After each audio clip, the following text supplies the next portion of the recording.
I try to be really polite to all my guests. I just think you're dreadful, and I honestly don't want to talk to you anymore. So. Frankly, just bull. In late February 2020, convicted Illinois Governor Rod Blagojevich appeared on CNN to talk with Anderson Cooper. Blagojevich was serving 14 years in prison for soliciting bribes, a sentence later commuted by President Donald Trump on February 18, 2020. Blagojevich is playing up his prison time, referring to himself as a political prisoner and comparing himself to Nelson Mandela. And that is the shocking fact. I just got to stop you. I'm sorry. As someone who's worked in South Africa and saw apartheid, the idea that you are comparing yourself to somebody who has actually been railroaded by an apartheid system is just nuts. Cooper rightfully calls this comparison offensive, but that's not all. As the interview goes on, Cooper grows increasingly resentful and impatient with Blagojevich's statements, and he eventually refers to his alternate universe of facts as bullshit. You do have an obligation to at least admit what you did wrong, and you refuse to do that, and you're creating a whole new alternate universe of facts, and that may be big in politics today, but it's still, frankly, just bullshit. This isn't the first time that Cooper has spoken his mind. Back on Anderson Live, he called the so-called human Barbie a dreadful person and cut the interview short. I try to be really polite to all my guests. I just think you're dreadful, and I honestly don't want to talk to you anymore, so I'm just going to stop. Number 9. Weatherman's cold response. We all get a case of the winter blues sooner or later. It affects some people worse than others, even the meteorologists. Predicting the weather accurately is a multi-billion-dollar industry that can affect businesses and literally save lives. So there is a lot of pressure on weather forecasters, which might explain why they sometimes snap. In 2018, a Grand Rapids, Michigan meteorologist named Gary Frank let loose on one particularly cold day, venting not as much about the cold weather, but the reactions and expectations of his coworkers for constantly complaining about it. Well, because you guys are dragging me down. You guys keep... Well, every time I get done with the 7-day, you guys are like, oh, gosh, oh. Every time. His sarcastic rant includes mimicking his coworkers' disappointed sighs and suggesting maybe he should just misrepresent the weather to be warmer to make everyone happy. It's actually refreshing to see such human moments like this on the news. Doesn't matter what time I come on.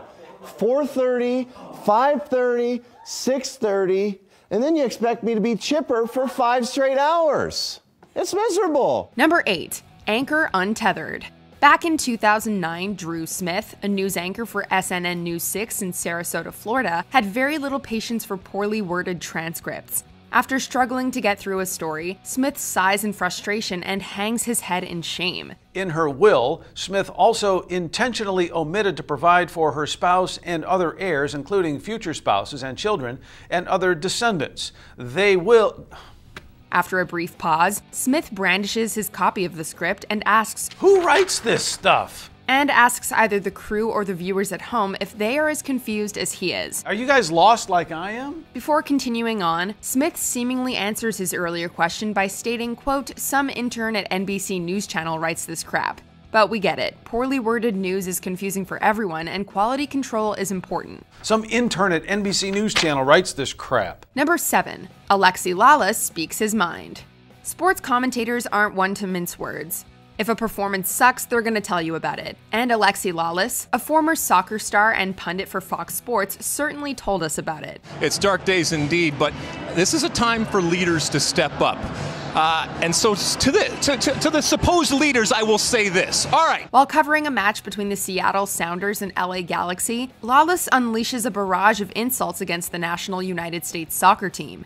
He singles out specific people, including Tim Howard, Jeff Cameron, and Clint Dempsey, and says that those that he didn't single out, quote, don't even warrant a mention. Tim Howard. Tim, the Belgium game ended 3 years ago. We need you to save the ball now. Jeff Cameron, clean it up or let's get someone who will. Clint Dempsey, yeah, you're a national team legend. Now we need you to be a national team leader. And that's before calling them all, quote, soft, underperforming tattooed millionaires. We don't know if this is tough love or just straight up mean. You're going to continue to be a bunch of soft, underperforming, tattooed millionaires? You are a soccer generation that has been given everything. You are a soccer generation who is on the verge of squandering everything. Number 6. Let me talk, Carol.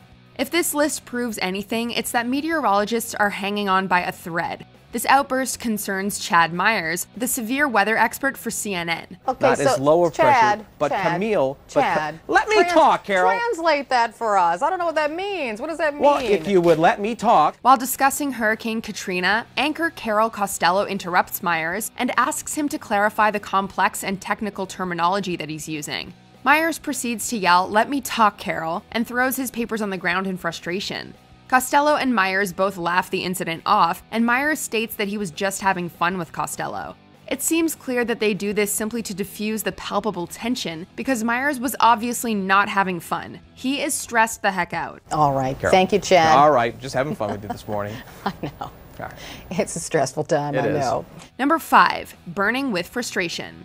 This is a hot one. Okay, not literally, but there is fire involved. Mika Brzezinski is the co-host of MSNBC's Morning Joe, a weekday morning political talk show. Back in 2007, Brzezinski grew frustrated with the constant coverage of Paris Hilton. Hold on a second. I'm going to make a point. Lord. We're not covering this, all right? Yeah, exactly. I'm done with the Paris Hilton story. Just do the news. She attempts to set her news documents on fire, saying, quote, "I'm done with the Paris Hilton story." When her co-anchor takes the lighter away, Brzezinski gets up and throws the papers into a nearby paper shredder. This is my Paris Hilton story. What a statement. That is a statement about the state of journalism in our country. You have changed the world, Mika Brzezinski. How can you give us... At least my world. When reflecting on the moment for a 10-year anniversary special, co-anchor Willie Geist called it, quote, "a symbolic moment for the show," in that Brzezinski was refusing to air and discuss such trivial matters of celebrity. This is the way things have sort of been done. These are the things you've seen talked about in the morning. Yeah. They're literally going into a shredder, and we're starting something new. Yeah, and I'll tell you, Mika, Mika got called to the front office, and they were going to yell at her. No, I did get yelled at. Number 4, Ben Affleck gets worked up.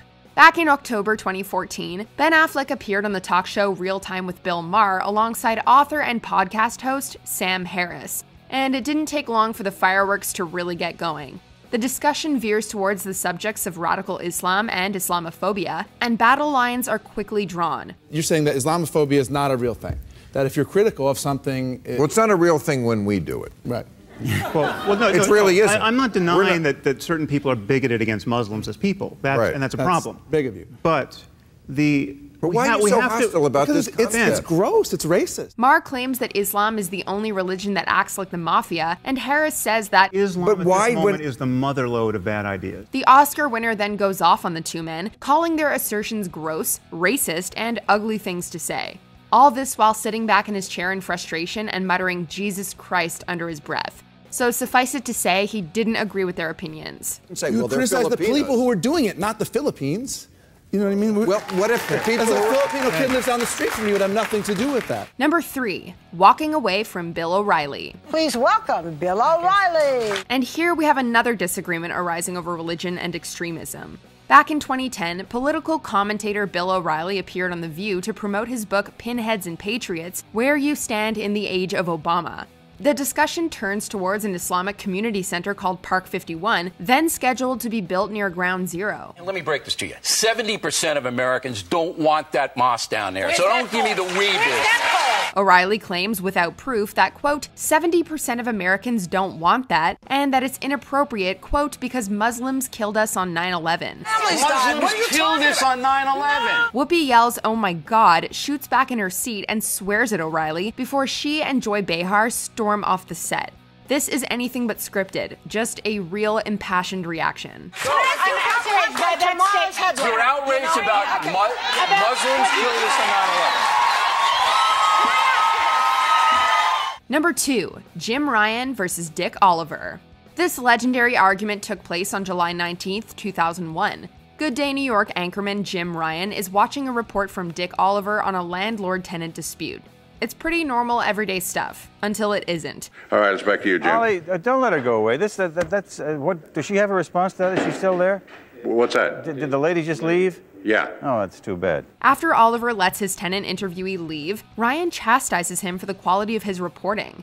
This results in a bitter and very awkward back and forth on live television, and you can see the tenant cringing and suppressing a laugh in the background. I'll give you lessons on how to become a reporter later I'll give you some lessons on how to be an editor, because I was your boss once. Yeah, you were, and are no longer. How did that happen? This incident would become so infamous that it inspired Bill Hader's Herb Welch character on Saturday Night Live, with Hader portraying an elderly reporter as combative as he is incompetent. Please just ask the question. Who started this thing? Well, a couple of us actually started. Spill the beans. Number 1. Mike Tyson blows his stack. Back in 1992, Mike Tyson was sentenced to 6 years in prison for the rape of 18-year-old Desiree Washington. This topic was brought up years later in 2014 when Tyson was visiting Toronto's CP24 news channel on a promotional tour after meeting with the city's then mayor Rob Ford. First time probably in the history of Toronto where the mayor is bigger than the whole city. You know, he's the biggest celebrity than anybody in the city. Everybody wants to see the mayor. And he's a really dynamic character. News anchor Nathan Downer broaches the idea that the mayoral meeting could possibly have interfered with Ford's election race, as Tyson is a convicted rapist. I don't have no comment to that, you know, because it's negative and you're being negative. And I met the mayor, right, and nothing they can do about it. And Tyson is not happy. He initially responds in a seemingly controlled manner before utterly and profanely losing his composure multiple times, eventually calling Downer, "It's more nerve-wracking for me to hear talking to a rat piece of shit like you." Come on, Mike. Downer reminds Tyson that they were on live TV, but he doesn't seem to care, like, at all. We're gonna wrap up this interview. Thank you for coming. Did you enjoy this video? Check out these other clips from WatchMojo and be sure to subscribe and ring the bell to be notified about our latest videos.